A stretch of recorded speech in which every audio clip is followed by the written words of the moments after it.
ஹலோங்க ice இன்னைக்கு இந்த ஸ்டோரியோட episodes 8 தான் பார்க்க போகிறோம். போன பாடத்தோட கம்ப்ளீட் பண்ணியிருந்தேன்னா நித்யாவுக்கு யாரோ கால் பண்ணி இந்த மாதிரி ரித்திக்கிட்டேருந்து தள்ளி ஏறு அப்படின்னு சொல்லியிருந்திருப்பாங்க. இதை கேட்டதும் நித்யா அப்படியே ஷாக் ஆகியிருந்திருப்பா. அதோட இந்த பாட்டை கம்ப்ளீட் பண்ணியிருந்தேன். So let's continue the part 7. So Nithya கேட்குற யார் நீங்கள் அப்படின்னு கேட்கும்போது, அதெல்லாம் உனக்கு எதுக்கு, சொன்னதை மட்டும் செய்.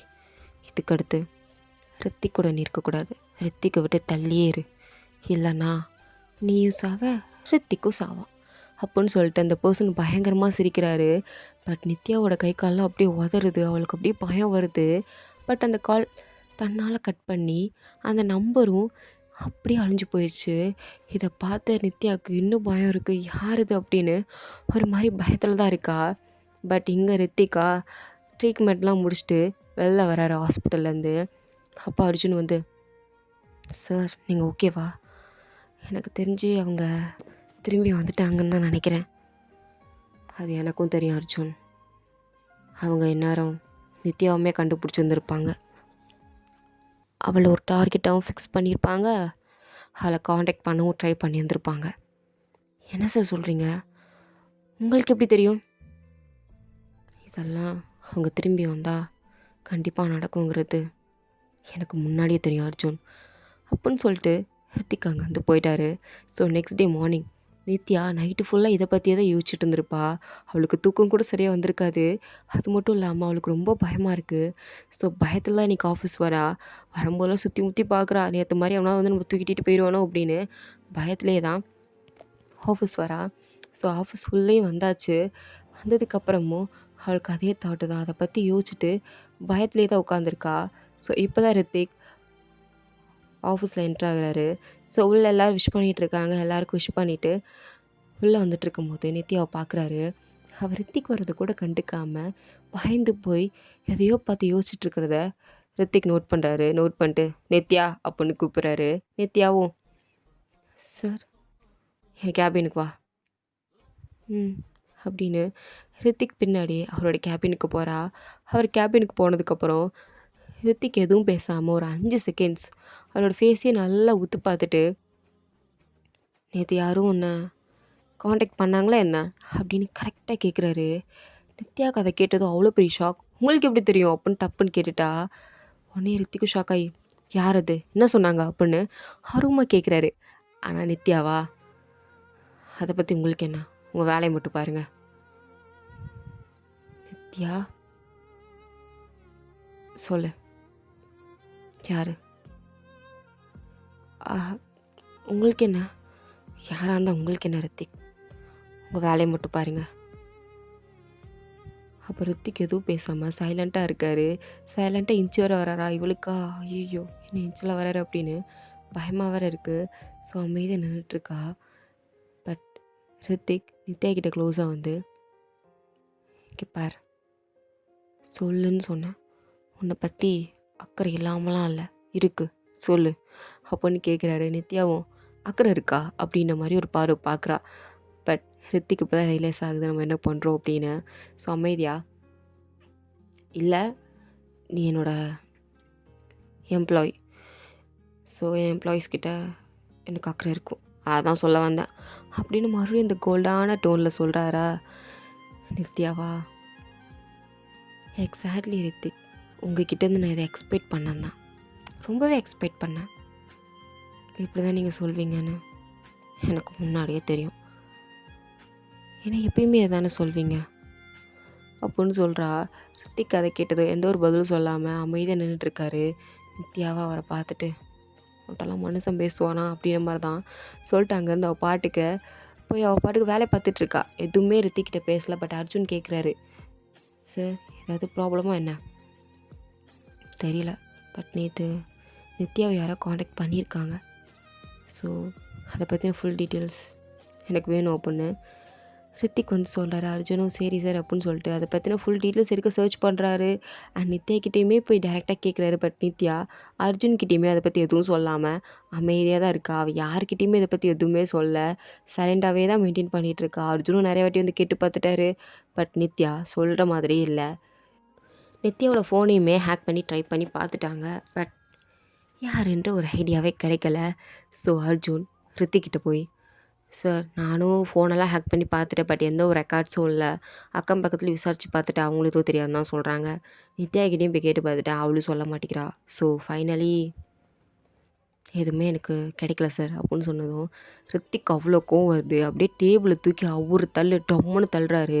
நித்யா அத பார்த்து, "என்னாச்சு இவருக்கு?" அப்படின்னு ஷாக் ஆகி தான் பார்த்துட்ருக்கா. அப்போ ரித்திக் திரும்பி நித்யாவ அப்படியே ஒரு மொற மொறைக்கிறாரு. நித்யாவா, "இவனுக்கு ஒரு வேலை வெட்டியே இல்ல. எப்ப பாரு என்ன பார்த்து மொறச்சுக்கிட்டே தான் இருப்பான். லூசு பையன்." அப்படின்னு சொல்லிட்டு அவ பாட்டுக்கு வேலை பார்த்துட்ருக்கா. ஸோ இப்படியே லேட் நைட் ஆயிடுச்சு. ஆஃபீஸில யாருமே இல்ல. எல்லாருமே கிளம்பி போயிட்டாங்க. நித்யா மட்டும் தான் உட்காந்து ஒர்க் பண்ணிட்டுருக்கா. ஸோ அவளோட பெண்டிங் ஒர்க்ஸ் எல்லாத்தையும் கம்ப்ளீட் பண்ணிட்டு பார்த்தா, ஆஃபீஸே இருட்டா இருக்கு. அவளுக்கு ஒரு மாரி பயமா இருக்கு. ஆஃபீஸ்க்குள்ள வேற யாரோ நடந்து போற மாரிலாம் இருக்கு. "யாரு? யார் அது? யாராச்சும் இருக்கீங்களா? அர்ஜுன், ரித்திக் யாரும் இருக்கீங்களா?" அப்படின்னு கேட்குறா. பட் எந்த ஒரு ரெஸ்பான்ஸும் இல்ல. அப்போ சடனா மாஸ்க் போட்ட அதே 2 பேர் திருப்பி நித்யாவ அட்டாக் பண்ணலான்னு வராங்க. பட் இந்த டைம் ரித்திக் 2 பேரையும் துண்டா தூக்கி பிடிக்கிறாரு. பட் அவனுங்க இந்த டைம் ஸ்ட்ராங்கா இருந்திருக்கானுங்க போல. ரித்திக்க பிடிச்சி ஒரே எத்து. பட் ரித்திக்கா நித்யா ஓடுன்னு கத்துறாரு. ஆனா நித்யா ஓடல. ரித்திக் அப்படின்ட்டு ரித்திக் பக்கத்துல தான் வரா. வந்து அவள மறுபடியுமே அந்த பெர்சன்ஸ்லாம் தூக்குறாங்க. ரித்திக் மறுபடியும் சண்டைக்கு போறாரு. பட் அவங்க இந்த டைம் ரித்திக்கோட ஸ்ட்ராங்கா இருக்கிறதால ரித்திக்க தான் போட்டு அடிக்கிறாங்க. நித்யாக்கு என்ன பண்றதுன்னே தெரியல. ஸோ பக்கத்துல அந்த ஃபயர அணைக்கிறதுக்கு இந்த நெருப்பு புடிச்சு அணைக்கிறதுக்கு அந்த சிவப்பு கலர்ல ஒண்ணு மாட்டி வச்சிருப்பாங்கல்ல. ஸோ அது அவங்க ஆஃபீஸ்ல இருக்கும். ஸோ அத எடுத்து சர்ருன்னு அவங்க மேல அடிச்சு விட்டுட்டுருக்கா. அதுக்குள்ள ரித்திக் அந்த டோர அப்படியே லாக் பண்ணிட்டு செக்யூரிட்டி அலாரம் அடிச்சு விட்டுருந்துருப்பாரு. பட் செக்யூரிட்டி கார்ட்ஸ் வரதுக்குள்ள அவனுங்க 2 பேரும் வழக்கம் போல எஸ்கேப் ஆகி போயிட்டாங்க. கார்ட்ஸும் அவங்கள தொரத்திட்டே பின்னாடியே போறாங்க. பட் இந்த டைம் ரித்திக் அப்படியே மூச்செல்லாம் பயங்கரமா வாங்குது. ஏன்னா பயங்கர ஸ்பீடா ஓடி வந்து நித்யாவும் இழுத்து ரூம் டோர லாக் பண்ணியிருந்திருப்பாரு அவரோட கேபின் டோர. ஸோ பயங்கரமா மூச்சு வாங்கிட்டு இருக்காரு. நித்யாவும் அவரோட நெஞ்சில கை வச்சு, "ஒண்ணும் இல்ல. ரிலாக்ஸா இருங்க. ரிலாக்ஸ்" அப்புட்ன்னு சொல்லிட்டு அவன காம் டவுன் பண்ணிட்டுருக்கா. ரித்திக் அப்படியே நித்யாவோட கண்ணயே விடாம பார்த்துட்ருக்காரு. பட் நித்யா ரித்திக்க பார்த்து, "இப்ப நீங்க ஓகேவா?" அப்படின்னு கேட்குறா. அதுக்கு ரித்திக் எந்த ஒரு பதிலும் சொல்லாம, நித்யாவே க்ளோஸ்அப்ல பார்த்துட்டு, அவளோட அவரோட கையெடுத்து ஆல்மோஸ்ட் நித்யாவோட கன்னத்துல கை வைக்க வந்துட்டாரு. நித்யா ஒரு மாதிரியாவே தான் ரித்திக்க பார்த்துட்டு இருந்திருப்பா. என்ன பண்றாரு அப்படின்னு. பட் கொஞ்ச நேரத்துல இவரோட கைய அப்படியே டப்புன்னு எடுத்துட்டு, "இங்க என்ன பண்ணிட்டுருக்க? என் மேல இருந்து கை எடு." "நீங்க ஓகேவா? நீ கை எடுன்னு சொன்னேன். நீங்க பேசுறதுலே தெரியுது நீங்க ஓகே தான்னு. சரி இங்கேருந்து கிளம்பு." "எனக்கு தெரியும்" அப்புட்ன்னு சொல்லிட்டு ஆக்சுவலி எங்கள் ஆஃபீஸ் கேன்டீன்ல ஸ்நாக்ஸ் இருந்திருக்கும். நித்யாவுக்கு பயங்கர பசி. ஸோ ஸ்நாக்ஸ் சாப்பிட்டு போகலான்னு சொல்லிட்டு கேன்டீன் கிட்ட போயிட்டுருக்கா. பட் ரித்திகா பின்னாடியே வந்து, "இங்கே என்ன பண்ற? உனக்கு கிளம்ப தானே சொன்னேன்." "கிளம்ப தான் போறேன். எனக்கு பசிக்குது. சாப்பிட்டு தான் போவேன். கேன்டீன்ல நேரம் ஒன்றும் இருக்காது. எனக்கு தெரியும். ஸ்நாக்ஸ் சாப்பிட்டு போவேன்." "ஆமா உங்களுக்கு என்ன? ஏன் பின்னாடியே வரீங்க?" "ஏய் இப்போ தானே 2 பேரும் வந்திருக்காங்க. திருப்பி எவனா வந்துட போகிறான். அந்த பயத்துல தான் பின்னாடி வந்தேன். வேற ஒன்றும் இல்லை." "ஓ சீரியஸ்லி? அப்போ எனக்கு என்ன ஆனா உங்களுக்கு என்ன? ஏன் இப்போ பாரு எனக்கு ஏதாவது ஆகும்போது என்கிட்டயே வரீங்க. என்னை காப்பாற்ற எப்படி தான் அங்கேருந்து வரீங்களோ?" "நித்யா என்ன?" அப்படின்னு கேட்குறாரு. என்னன்னு கேட்குறா. பட் அதுக்கு ரித்திக் எந்த ஒரு பதில் சொல்லாமல், "இங்கேருந்து போ" அப்படின்னு மட்டும்தான் சொல்கிறாரு. நித்யாவும் இதை எக்ஸ்பெக்ட் பண்ணுறேன் அப்படின்ற மாதிரி சொல்லிட்டு அந்த ஸ்நாக்ஸ் எடுத்துகிட்டு அதுலேருந்து ஒரு பண்ணை மட்டும் ரித்திக் கிட்ட கொடுத்துட்டு, "இந்தாங்க சாப்பிடுங்க" அப்படின்னு சொல்லிட்டு அவள் பாட்டுக்கு அந்த ஸ்நாக்ஸை சாப்பிட்டுட்டு ஆஃபீஸ்க்கு வெளில வரா. பார்த்தா பயங்கரமாக மழை பெய்யுது. நித்யாக்கா, அட கடவுளே! இந்த மழை எப்படி தான் வருதோ! நான் இன்றைக்கி வேறு குடை எடுத்துகிட்டு வரல. அப்போ தான் அவளுக்கு ஞாபகம் வருது. எப்போ மழை பெஞ்சாலும் ஒன்று ரித்திக் குடை எடுத்துகிட்டு வருவார். இல்லைன்னா கூட்டிகிட்டு போய் விடுவார். ஸோ அந்த ஞாபகத்துலேயே திரும்பி பார்க்குறா. ரித்திக் நித்யாவே தான் பார்த்துட்ருக்காரு. பட் இவளா, "தயவு செஞ்சு அங்கேயே நில்லுங்க. நான் ரொம்ப டயர்டாயிட்டேன். உங்களோட கோல்டான ஃபேஸை பார்த்து, உங்கள் முறைப்பை பார்த்து, நீங்கள் என்னை திட்டுறத பார்த்து எல்லாத்துலேருந்தும் ஐ அம் வெரி டயர்ட். நீங்கள் என்னை வெறுக்கிறீங்கன்னா அங்கேயே நில்லுங்க. இங்கே வராதீங்க.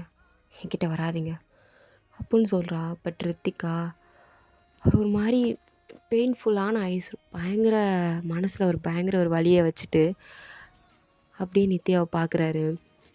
பட் நித்யா அந்த கண்களை பார்க்குறா. அவளுக்கு அதை பார்க்குறது மூலியமாகவே தெரியுது இவரோட மனசில் பயங்கரமான ஒரு பெயின் இருக்குது அப்படிங்கிறது.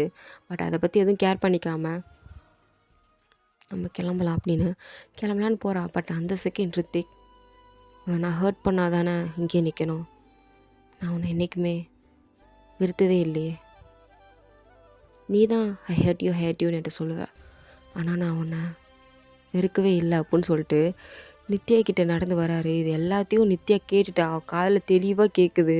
அப்படியே சடனாக அதிர்ச்சியில் நின்றுட்டு இருக்கும்போது அங்கே யூஎஸ்வி கார், பிளாக் கலர் கார் ஸ்பீடாக வந்துட்டுருக்கு. இங்கே மழை கொஞ்சம் அதிகமாக பெய்கிறதால அங்கே கார் வருது அப்படிங்கிறது நித்யாவுக்கு சுத்தமாக தெரில. ஸோ அது தெரியாமல் தான் ரித்திக் என்ன சொன்னார் அப்படின்ற ஒரு ஷாக்லேயே நடந்து போகிறான். அந்த கார் அப்படியே நித்யாவை இடிக்கிற மாதிரி வர செகண்டில் ரித்திக் அப்படியே வேகமாக ஓடி வந்து நித்யாவை தூக்கி தள்ளி அங்கே போட்டு நின்றுட்டாரு.